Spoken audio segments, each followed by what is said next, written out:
So, AEW had a pay per view over the weekend, and I'm here to talk about it. With that in mind, my name is JustinRitch, and welcome to JustinRitch Talks AEW Double or Nothing.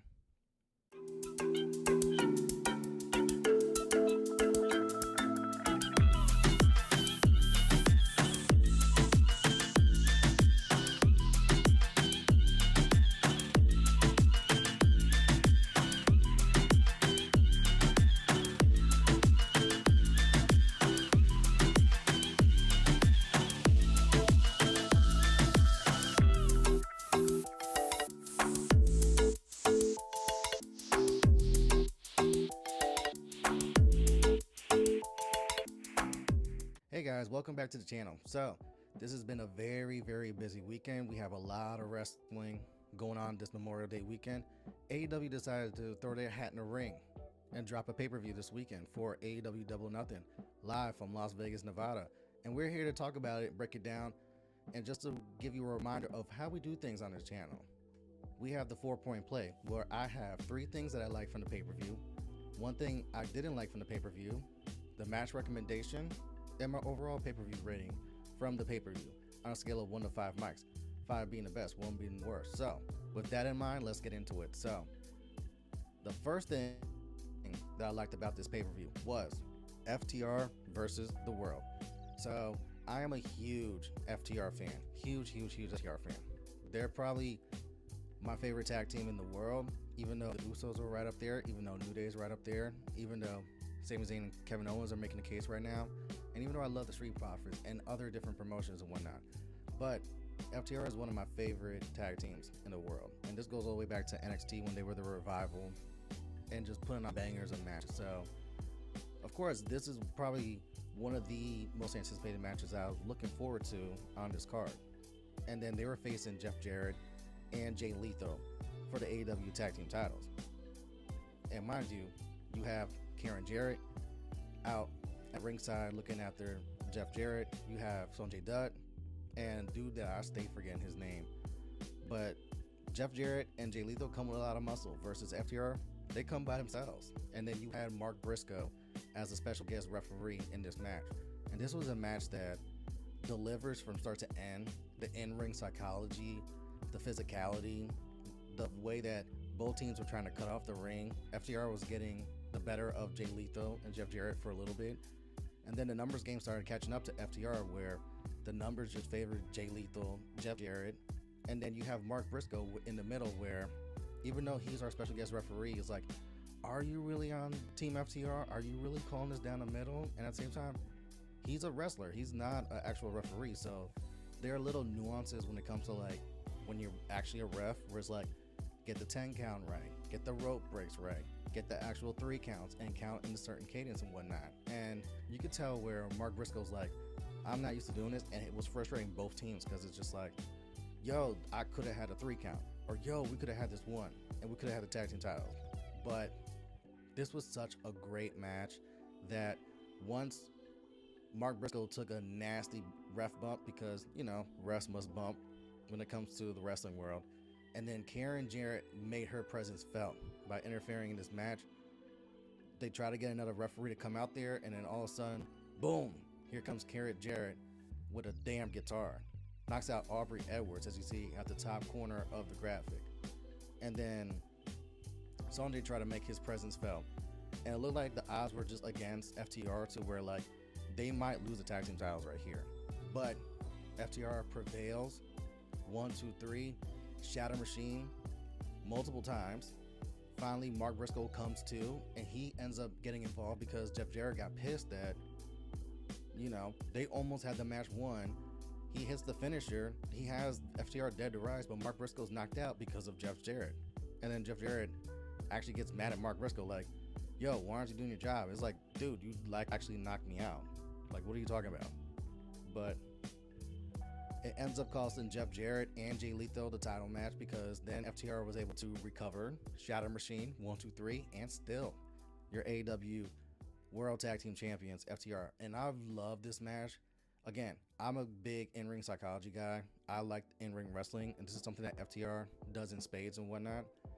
And it's also like the story that they've been telling with Jeff Jarrett and Jay Lethal and involving Mark Briscoe.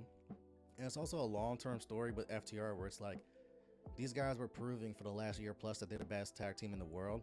They were going to other different promotions and wrestling in other promotions, becoming tag team champions in other promotions, except for AEW.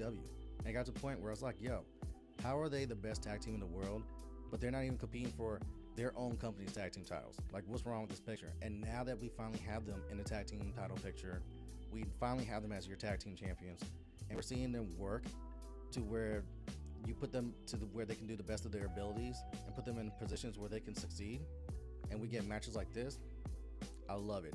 So that was the first thing I loved on this card, was FTR retaining their AEW tag team titles against Jeff Jarrett and Jay Lethal.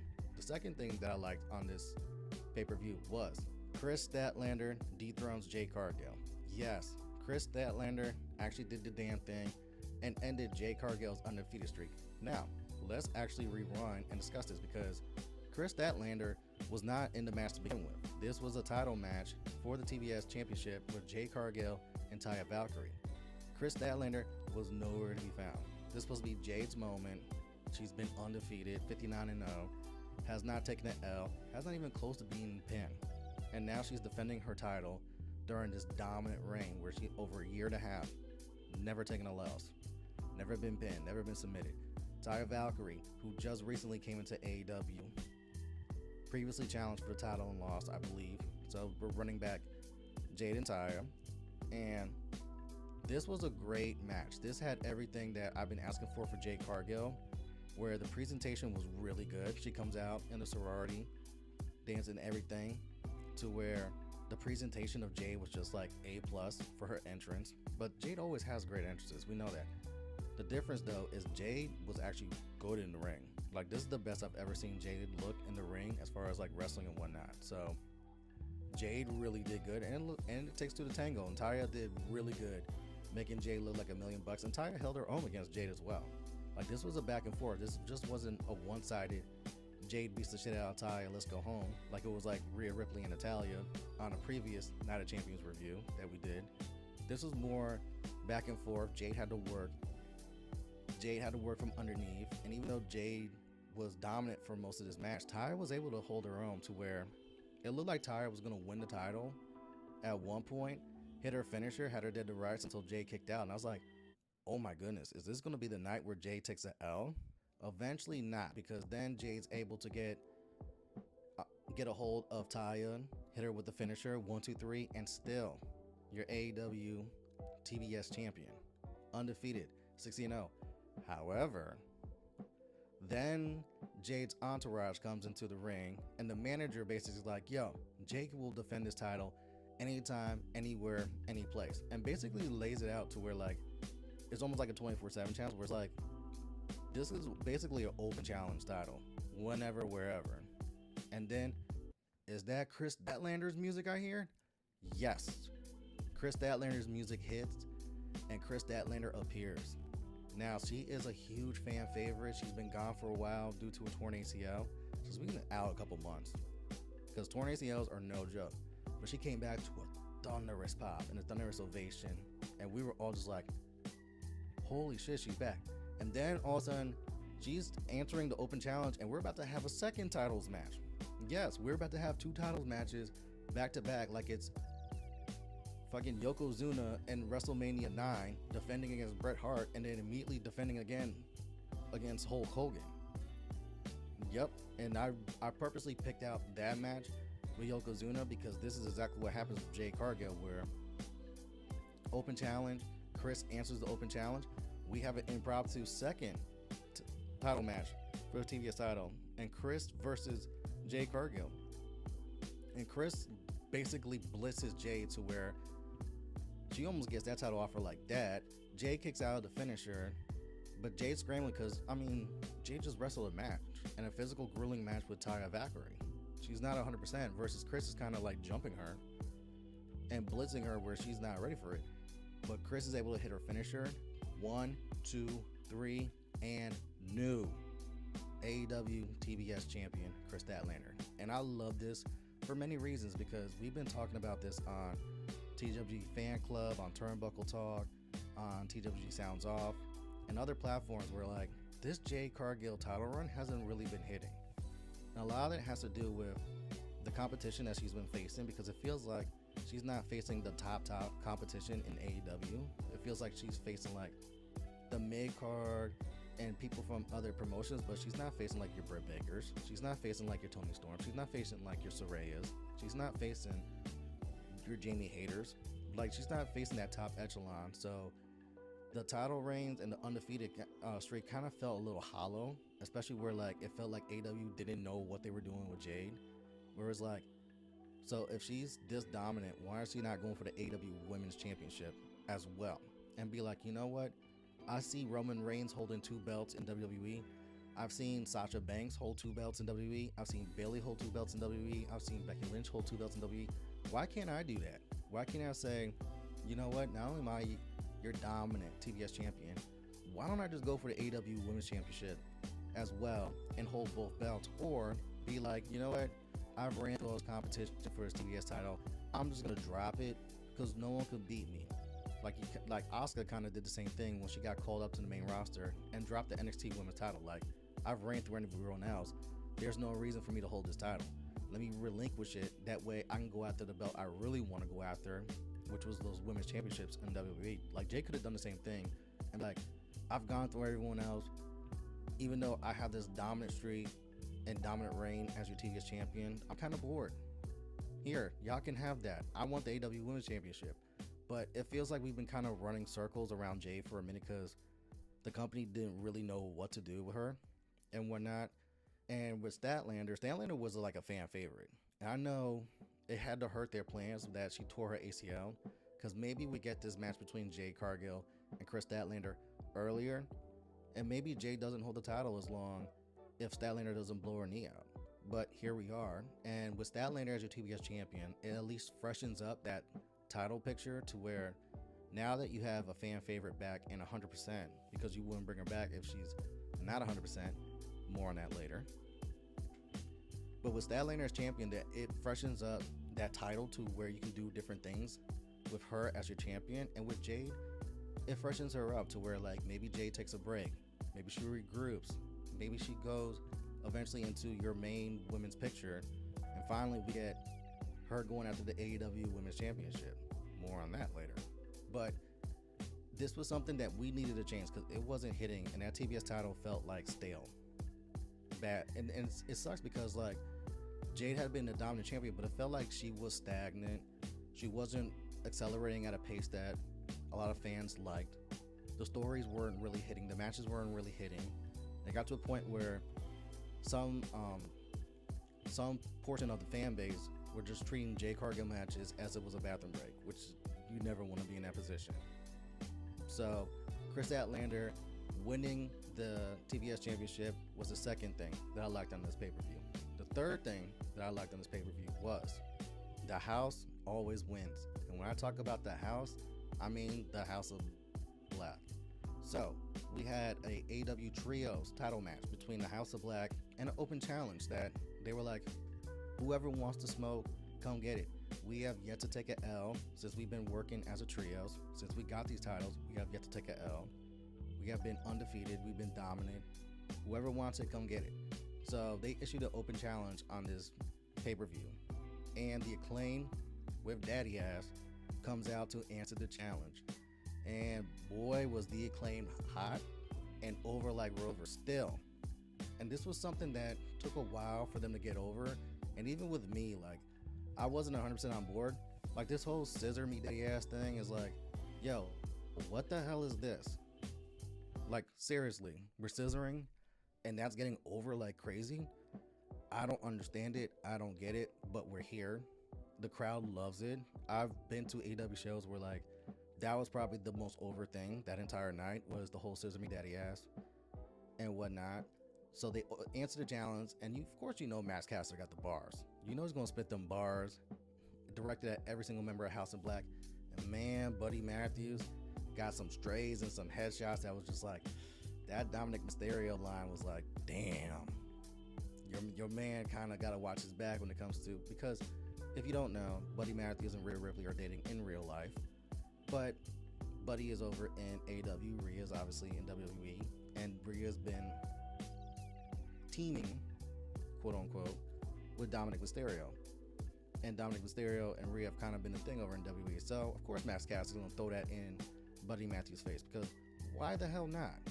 When you have it, like, it's almost like a battle rap, where it's like, when you have something lined up to where it's like, that's a headshot, and you could really hit deep with that, like, why don't you pull that trigger? And he did, and that was one of those that I was watching this at a movie theater with other wrestling fans. Shout out to AEW for that, too. I like that little partnership where from time to time you can go watch their pay-per-views at a movie theater, and it's actually a dope experience, because then you get to see things differently that you wouldn't on TV, and some things get enhanced even more when you see it on a big screen versus like your regular HD and whatnot. So I remember we were in the movie theater, Caster hits that line of Buddy Matthews, we just like, ooh, Buddy, you ain't gonna do nothing back? Okay, but Buddy was saving it for the match, because then the bell rang, and I like the presentation that AEW did for House of Black, where we're gonna dim the lights, we're gonna make it a little more eerie, more creepy, we're gonna have it visually and stylistically different from what we normally do for AEW matches and whatnot.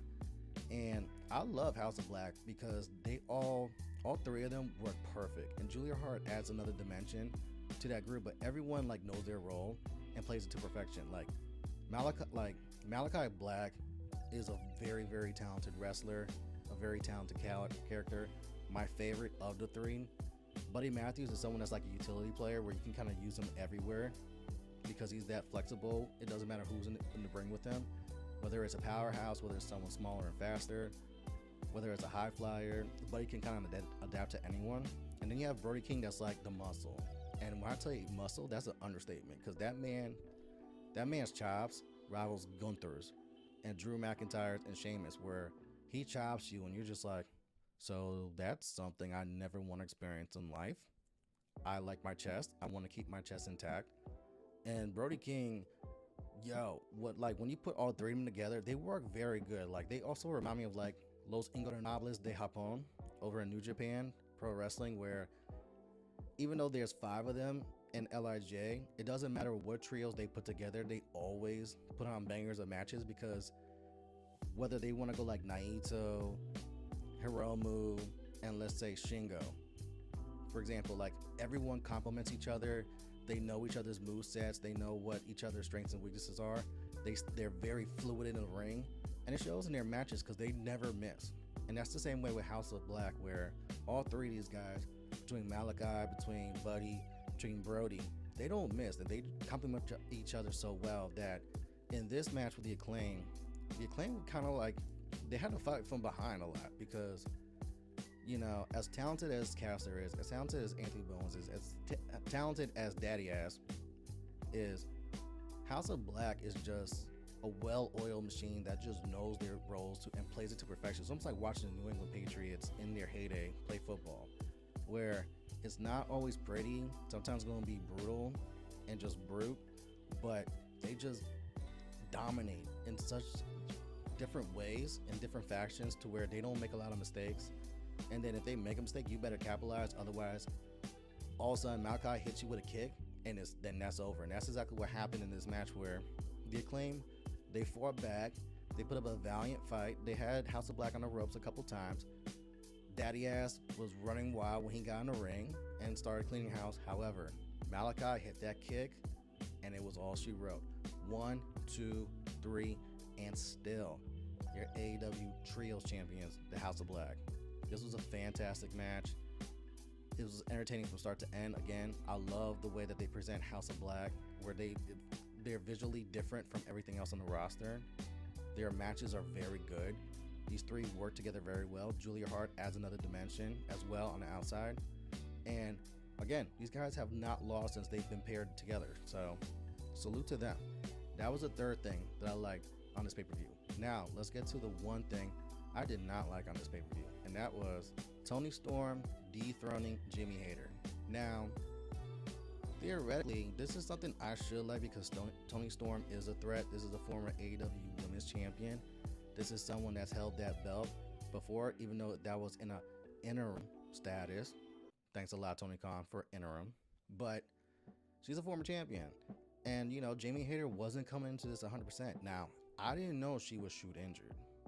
That was something I found out after the fact when I was checking social media on this, because I was a little harsher at first because this match was all over the place that I can't really say like it was bad. There was just so much happening where like they're making the entrances. Toni comes out first. Jamie's supposed to come out second.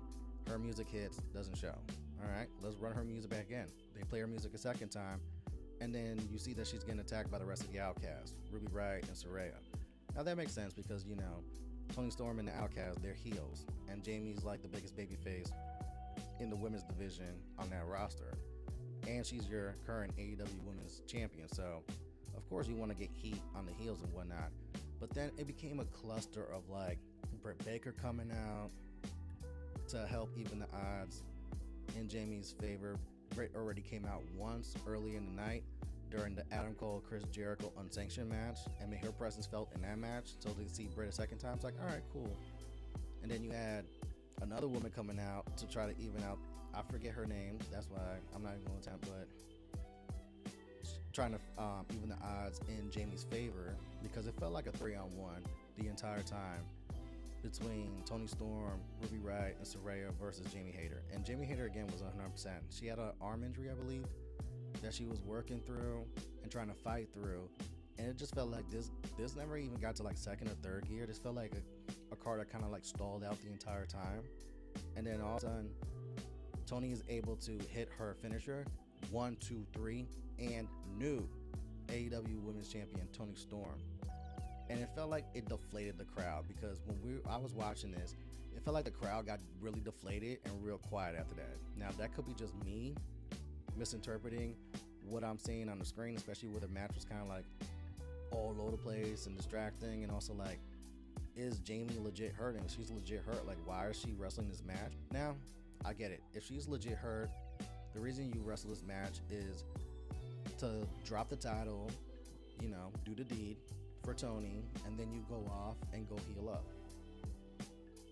That way you're not relinquishing the title, especially where AEW's had a habit of like their champions having to relinquish here and there. So you do the deed to put Toni over, you go heal up, and then when you come back 100%, then you can go face Toni and try to reclaim what's yours. But it looked like Jamie had no business wrestling this match, and God bless her for trying to gut this out, but this did not hit at all. And it sucks because like Jamie's like actually really solid. I see why she's a fan favorite. Her theme song is a banger, by the way. Like when I talk about banger themes in AEW, that's gotta be like within top 5. Like it's so damn good and it's so catchy. Like even I have to put it on. I'm like, I gotta run this back like at least 3 or 4 times because it's that damn good. So I see why Jamie's over like Rover, and she could wrestle her ass off, and Toni can also wrestle her ass off. So this is one that's like, damn, I wish this could have really went like longer and they could actually put on a match versus like, I think a lot of the distractions and chicanery was to help mask Jamie's injury because she couldn't go again. But if she was that injured, why is she wrestling? But I understand the bigger picture of it. It's just one of those that in the moment is like, this ain't hitting and it's supposed to hit, because out of the 2 belts, this is the one that we all care about. This is the one that Jamie's been putting on bangers and matches. This is the one that you have your top talent going after, and for it to kind of like fall flat left like a sour taste. But then again, if Jamie's like really injured, then I'm sending love, healing vibes, get well soon to Jamie Hayter, rest up, and we'll see you soon. And with Toni holding the belt, at least the belt is not sitting at home or being held hostage. You can actually do some things with the belt, especially where Toni has it, which means anyone else coming after it has to go through the Outcasts, has to go through Ruby Riott, has to go through Saraya to get to Toni. And then remember, Toni can hold her own. This is now second time AEW Women's Champion, and that's for a reason. Like, she is a badass that you're gonna have to go through. So that was the one thing I didn't really like on this card. Now, my match recommendation from AEW Double or Nothing is, we gotta talk about this 4 pillars match between MJF, Darby Allin, Sammy Guevara, and Jungle Boy Jack Perry for the AEW World title. Because this is one of the 2 main events on this card But this is what this show was really building to, even though you had Anarchy in the Arena that closed the show. This is what this show was building towards, was the 4 pillars that they've been describing, these 4 guys. Now, it took me a while to really appreciate them and get them to like, these are your 4 pillars, because MJF made sense. This is someone that you've seen grind and work his way to the top to get into the title picture, to eventually become AEW World Champion and defend said title. But the other 3, I hadn't really seen Darby Allin in the main event picture like that before. Same goes for Sammy Guevara, and then especially Jungle Boy Jack Perry. So it's hard for me as a casual fan that does watch AEW from time to time, but that's not really as tapped in to AEW like I am with WWE, where like, this is gonna be your main event. How do I take Darby serious like that? How do I take Sammy serious like that? And how do I take Jungle Boy serious like that, except for these are your 4 pillars that diehard AEW fans have been clamoring for and have been talking about since day one. It's almost like talking about the 4 horsewomen, but if you don't watch WWE enough, you don't understand the importance of Charlotte Flair or Becky Lynch or Sasha Banks or Bayley, and why having them face off for like one of the women's titles or having them main event WrestleMania is such a big ass deal that every diehard fan wants. This is kind of the same way for the 4 pillars. It was like, I'm trying to understand it, because MJF I get. I've been watching MJF and the rise of MJF. I like Darby. I enjoy his matches, even though there's times where I'm just like, Darby, please don't die. And I do this like at least 2 or 3 times in his matches, because Darby be doing some crazy shit that's like, bro, just don't get hurt. Sammy's a jackass. Whether on screen or behind the scenes, if you really read into the dirt sheets and the stuff that he be getting into behind closed doors, he's been keeping his nose clean from what I see for the last couple months. So salute to him for that. And also salute to Sammy for about to be a dad. If you look at the graphic here, there's a picture of him and Tay Mello coming out, and they had the signs, and they were dropping the signs to be like, yo, I'm excited to wrestle this match. By the way, we have an announcement. We're about to have a baby. That's right. Sammy Guevara will be a pop-pop. Salute to you, Sammy. But he's someone that I hadn't really taken serious on that level in the main event picture. And then Jungle Boy Jack Perry is definitely in that case where it's like, I've seen you wrestle. You're great. You're talented. You still got growth in you. But to put you in the main event picture to where like you're fighting for the AEW World Title, it's kind of like, how do we get here? It feels like we're skipping steps. Now, if you look at it from an AEW's perspective, this is your future. You want to highlight your future. You want to showcase your future. These are going to be your guys moving forward. And this is wrestling. You never know if someone gets injured. You never know if contracts, disputes, or money disputes and someone leaves the company unexpectedly or someone gets suspended. This has happened in AEW over the last year. You never know where this match is available now, but it may not be available 3 months from now, 6 months from now, or a year from now if we try to really build this. And then if we try to build this and it's not there, then it kind of leaves us in a bad spot where we have to audible. And that's something that AEW's had to do over the last year, is audible out of a lot of the top title picture, because of whether it's CM Punk, whether it's Moxley, whether it's Kenny Omega, whether it's anyone else, maybe Jericho, stuff like that, to get into some shit. So this match delivered in spades. All 4 men brought it. All 4 men showed why they are a pillar in AEW. The other 3 guys, Darby, Sammy, and Jungle Boy, wrestled a great technical match where they're trying to topple MJF, and MJF is being an asshole like normal and healing up like normal and trying to take advantage when he can, as he usually does. But all 4 guys showed out. They got their spots in. I popped hard for Sammy Guevara doing Spanish flies, because one thing about me, I love me a properly executed Spanish fly. That's one of like the most beautiful wrestling moves ever done, in my opinion, when done correctly and effectively. And Sammy pulled off like 2 of them where I was just like, yes, give me more. And again, like all 4 guys showed out. The crowd showed a lot of appreciation. You could tell from the moment the bell rang, everyone was tapped in and engaged. There's a couple, this is awesome. I saw like a standing ovation, a lot of round of applauses for a lot of spots. And then the spots also made sense where like Darby wasn't trying to like kill himself, but kind of wrestled controlled, it took Jack Perry out of his comfort zone, and you saw sometimes where it's like, yo, you may have to just go heel and hit someone with the title in order to win this. And you saw the conflict in him where it's like, I really want to be champion, but not this way, where I want to crack you in the head, but I want to win it the right way. Sammy trying to pick his spots to where he can use his athleticism to his advantage and whatnot. MJF just trying to pick the scraps and be like, how the hell do I retain this when I'm facing off against 3 of the best talented wrestlers in ring in the entire company? The odds are not in my favor. I have no backup. I try to hit someone with the pinky ring. That backfired. But in the end, MJF was able to walk out and still AEW World Champion. Was able to overcome all the odds, got the fuck out of the ring real quick, and stood tall. Basically like, this is my title. Y'all put up a valiant fight, a valiant effort, but I am still top dog. And this is the best match on the card in my opinion. So, with that being said, let's get to how we rate this bad boy. So if you need a reminder of how we do things on this channel with the mic scale, I rate things from 1 to 5.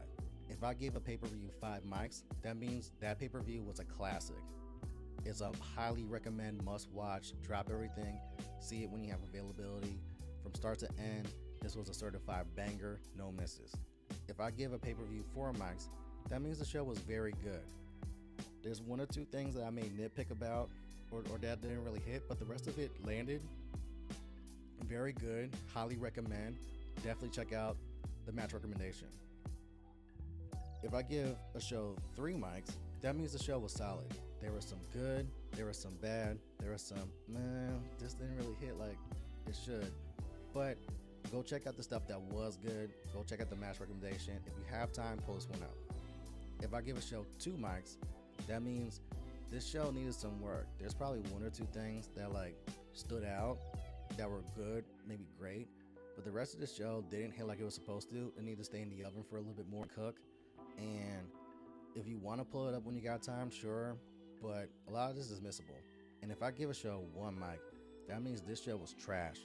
Basura. Get this shit out of here. I struggled to find anything positive on the show. A lot of this was negative, a lot of this was missable, and really, I wouldn't even suggest. But if you want to watch it, you can. With that in mind, I sat down. I pulled up to the movie theater, sat down, shout out to Regal, to go watch AEW Double or Nothing live from Las Vegas, Nevada, the second biggest pay-per-view of the year for AEW. I know some will probably say other pay-per-views are more important than Double or Nothing, but to me, this is a very significant pay-per-view, and you see that AEW takes this very, very seriously.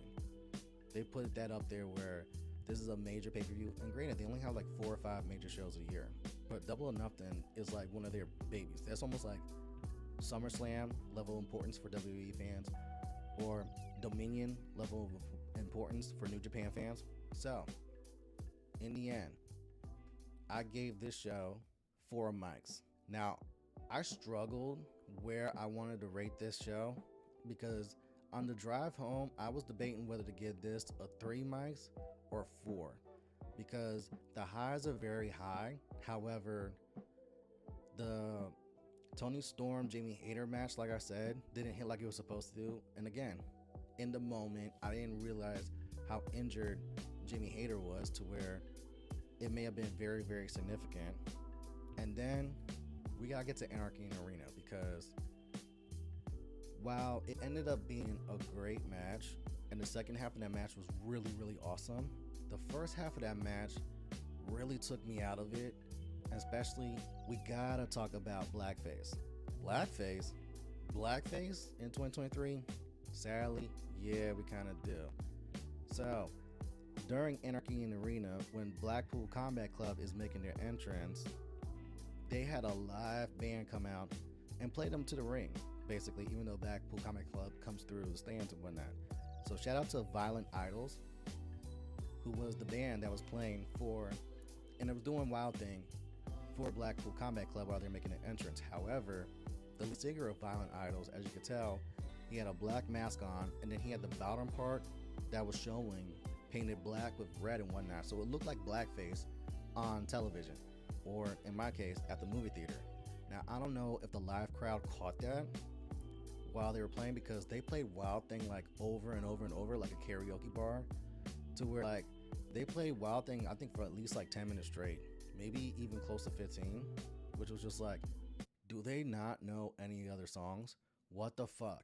I like Wild Thing, but A, this ain't hitting like it's supposed to, like normally. This feels like a cover band doing it, which they probably are, but this ain't really hitting. And B, they keep doing it over and over and over. Like, it's after a while, it gets like a little annoying, where it's like very distracting, especially where like there's so much action going on, because you have 4 guys for Blackpool Combat Club, you have 4 guys for the Elite, you have cameras all over the place trying to catch things, and it felt like they were doing spots almost at the same time. So like, let's say Kenny Omega and Jon Moxley are doing a spot, but then Claudio, Castagnoli, and one of the Young Bucks are also doing a spot at the same time. So it's like, while you may catch one, you miss the other. And then it's just like, wait, what the hell's going on? And while that's happening, Violent Idols is still playing Wild Thing ad nauseum. But then they keep cutting to the band and the lead singer. And then the blackface thing kept popping up, to where like, it honestly took me out of the match, which sucks, because this was your second main event. And this is the match that ended up closing the show. And this became very, very divisive on social media. This blew up social media, because it's like, did no one clear this at AEW? Your man is out here in blackface. Like, who allowed that in 2023? And mind you, this isn't just regular TV. This is pay-per-view. This is your second biggest show of the year. This is, people paid $50 on Bleacher Report to get this live. People like myself paid $20 to go pull up at a movie theater and go watch this. And your man's out here in blackface, and we keep cutting to it. Now, thankfully, the Young Bucks put him out of his misery like 13 minutes in, where they go over and super kick the hell out of him, and that's the end of Wild Things. That's the end of Violent Idols. But the damage was done, because I know my group chat was blowing up, and social media was blowing up, to where like certain people, like some people were just like, I'm done with this. Like, I don't even care about the rest of the main event. You let your man come out here in blackface. Like, who approved that? I don't even want to watch the rest of this main event. And it sucks, because the second half of this match was really good once they were able to focus everything down, get rid of the band, and just get the camera work to where like, all right, let's concentrate this on certain people at certain times, versus trying to cut everywhere, double screen and this and that. In theory, it was a cool idea, but this felt like this backfired, and it was too much going on. And then you have the band playing at the same time, and then your man comes out like that, which is like, all of our attention are not on the match, not on the spots, and not on the brutal physicality of the Elite and the Blackpool Combat Club. It's like all of our attention is like on this lead singer, and like, why did you allow this, AEW? This is not what you want going into one of your major pay-per-views. So because of that, and because of the Toni Storm, Jamie Hayter stuff, I really struggle to rate this between 3 or 4. Like, I didn't want to give this 3.5 mics, because I'm not ready to start giving half mics yet, because once you start doing that, then you get very critique and very critical and very like, well, this didn't hit, so instead of it being like 3, I'm gonna push it to 3.5, I'm gonna push it down to 2.5. Like, I'm not ready to give half mics, but this feels like a 3.5 star show, where it should have hit, but it didn't. But the reason I gave it 4 mics was because of the 4 pillars match. And I didn't do that just because, 4 and 4. Like, I didn't do that on purpose. It's more like, that 4 pillars match was so damn good. And then the rest of the card, there were a lot of highs on this card that AEW got right, to where just because that blackface and that first half of the Inner Gear Arena didn't hit, and the Toni Storm, Jamie Hayter matches felt like something that didn't need to be on this card if that was going to be the case. Even though it felt like that should be a 3 mic pay-per-view, I'm pushing it to 4 just because that 4 pillars match was really good and the highs were very high.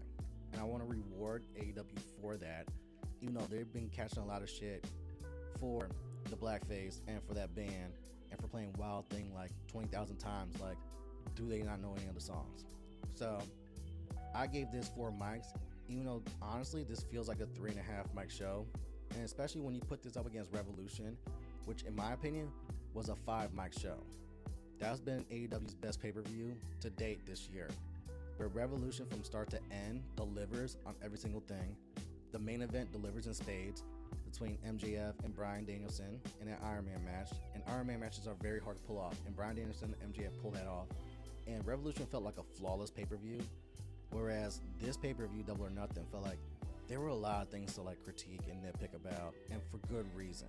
So I'm gonna give this 3.5 mics, but really we're gonna give this a 4. We're gonna be generous because, again, that match recommendation, go pull up that 4 Pillars match, you won't be disappointed.